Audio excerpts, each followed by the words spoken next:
Atenção! Começa agora uma teleaula de cálculo técnico do curso profissionalizante. Você vai assistir a teleaula de número 2. Bons estudos!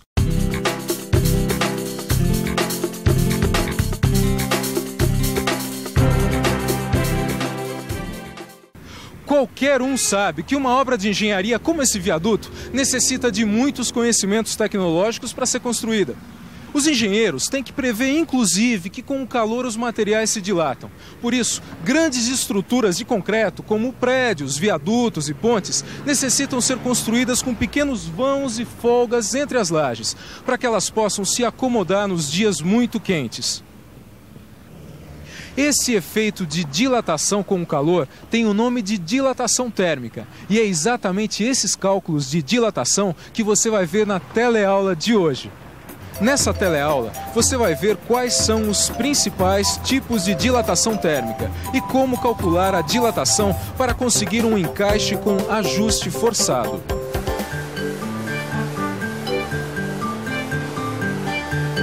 Mas não é só nas grandes obras de engenharia que se precisa calcular a dilatação térmica. Existem muitas empresas, como essa aqui onde a gente está, por exemplo, que fabricam e montam conjuntos mecânicos, como, por exemplo, esse redutor de velocidade aqui. Para se fazer uma peça como essa, é necessário que se façam encaixes com ajuste forçado. Ou seja, a medida do furo é menor do que a medida do eixo.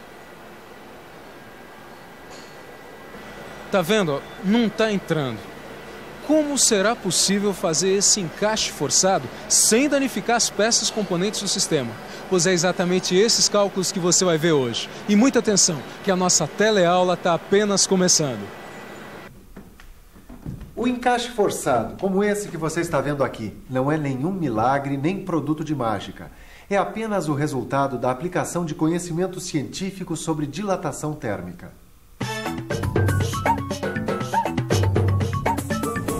Dilatação, aumento de dimensões, aumento do volume. Térmico, algo relativo ao calor.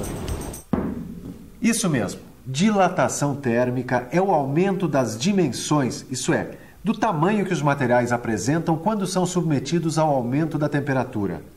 E você sabe por que isso acontece? Quando ocorre o aumento da temperatura, os átomos que formam a estrutura dos materiais começam a se agitar mais e mais. Com isso, vão ocupando mais espaço.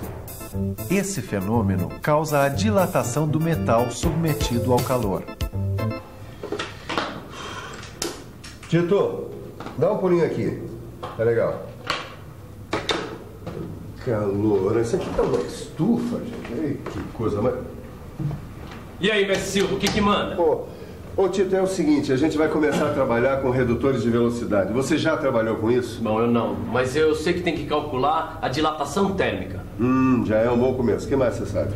Bom, eu sei que quando a gente aquece os materiais, eles se dilatam. E de vez em quando até empenam, mais ou menos igual essa janela aí.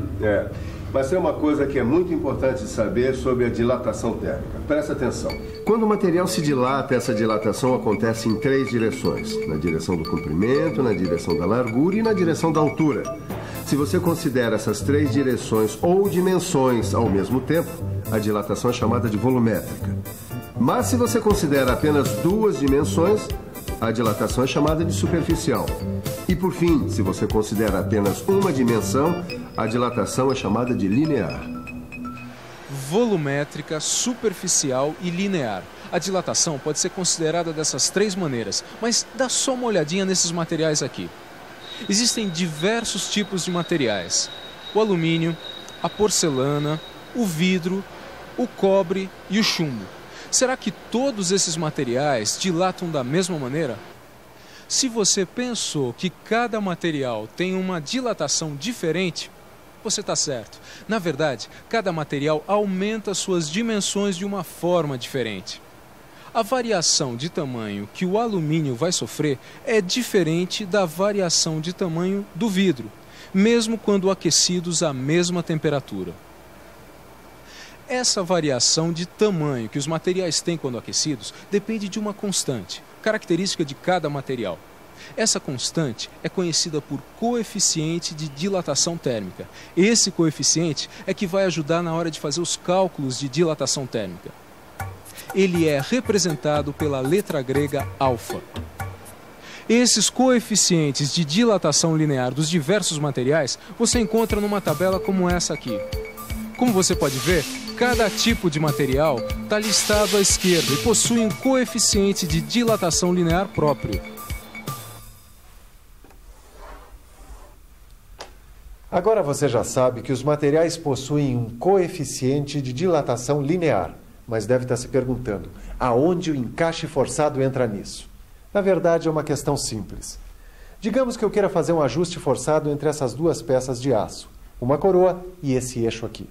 Sabemos que o aço muda suas dimensões quando aquecido. Para fazer o ajuste forçado, é necessário aquecer a peça fêmea, ou a que possui furo, no caso a coroa, que assim se dilatará. Enquanto a peça estiver quente, você monta a coroa no eixo. E aí, quando a coroa esfriar, o ajuste forçado estará pronto. Ah, agora eu entendi o processo. Mas como é que eu vou saber qual a variação de temperatura que eu tenho que aquecer a peça? É aí que entra o cálculo da dilatação térmica. Agora, para fazer esse cálculo, que tipo de dilatação eu uso? A dilatação volumétrica, a dilatação superficial ou a dilatação linear? Vamos pensar um pouco? Vamos pensar um pouco. Peraí. A medida que eu preciso saber para calcular a dilatação térmica é o diâmetro do furo da coroa, é claro.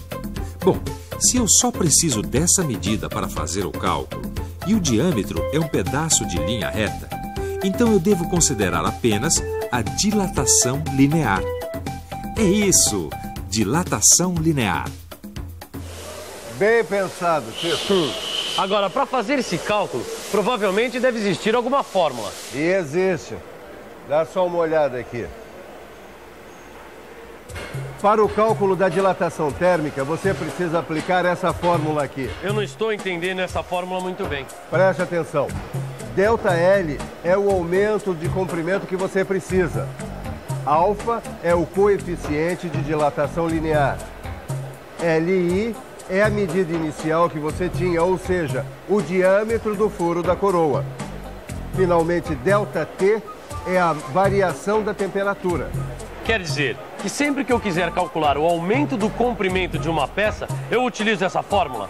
Sim, com ela você vai poder calcular aproximadamente qual o aumento do diâmetro que você precisa para encaixar a coroa no eixo. Vamos supor que você tenha que montar esse conjunto aqui.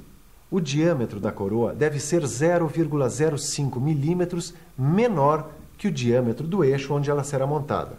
O seu problema é saber a quantos graus a coroa deve ser aquecida para obter o encaixe com o aperto desejado. Você sabe que vai ter que usar a fórmula que acabou de aprender. E sabe também que a peça a ser aquecida é a coroa, que tem o furo. Então você deve analisar com cuidado as medidas da peça. A medida disponível é o diâmetro do eixo, que é de 50 milímetros. Só que a medida que você precisa para fazer o cálculo é o diâmetro do furo da coroa. Mas o diâmetro do furo da coroa é 0,05 milímetros menor que o diâmetro do eixo. Então, a medida necessária é o diâmetro do eixo menos 0,05 milímetros. Ora, se o eixo é de 50 milímetros e a diferença do diâmetro da coroa é de 0,05 milímetros, então a medida necessária é 49,95 milímetros. Para saber qual é o coeficiente de dilatação do aço, é só verificar na tabela que você já conhece.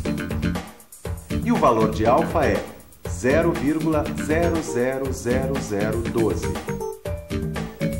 Por último, você tem que ΔL, ou o aumento do diâmetro, é de 0,05 milímetros. Então nós já temos os elementos que precisamos para calcular ΔT, que é a variação da temperatura. Agora, é só substituir os valores na fórmula que você aprendeu ainda há pouco. nós temos 0,05 igual a 0,000012 vezes 49,95 vezes ΔT. Mas em matemática, uma fórmula pode ser reescrita para se descobrir o valor que falta. Para isso, é preciso isolar o elemento cujo valor não se conhece. Isola-se o elemento desconhecido. Então fica ΔT igual a 0,05 dividido pelo produto de 0,000012 por 49,95. Daí é só dar sequência ao cálculo que você chegará ao valor da variação da temperatura necessária para aquecer a coroa, 83,4 graus Celsius. Quer dizer, então, se eu aquecer esta coroa com esta variação de temperatura, eu vou conseguir um encaixe no eixo. E voltando à temperatura normal, eu vou ter um encaixe com ajuste forçado. É isso? É isso mesmo. Você vai conseguir sem precisar danificar o conjunto. Por exemplo, se a temperatura normal, isso é, se a temperatura ambiente for de 20 graus, você deverá aquecer a coroa até 20 graus mais 83,4 graus, o que dá 103,4 graus Celsius. Vamos dar uma olhada como isso funciona? Vamos lá.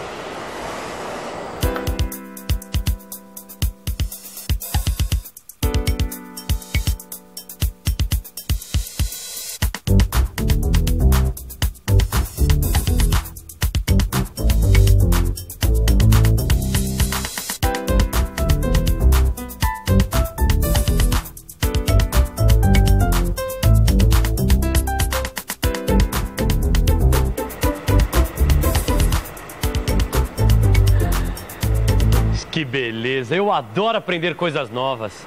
Com certeza você também recebeu muitas informações novas. Portanto, essa é a hora para uma boa revisão.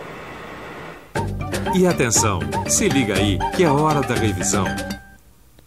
Na teleaula de hoje, você viu que os materiais, quando aquecidos, sofrem uma dilatação térmica. Aprendeu também que a dilatação térmica ocorre sempre em 3 dimensões: no comprimento, na largura e na altura. E que a dilatação pode ser volumétrica, superficial ou linear. Viu que cada material aumenta suas dimensões quando aquecido e que essa variação de tamanho depende de uma constante característica do material chamada coeficiente de dilatação térmica. E aprendeu a fórmula para calcular a temperatura adequada para obter a dilatação necessária para a montagem do conjunto mecânico.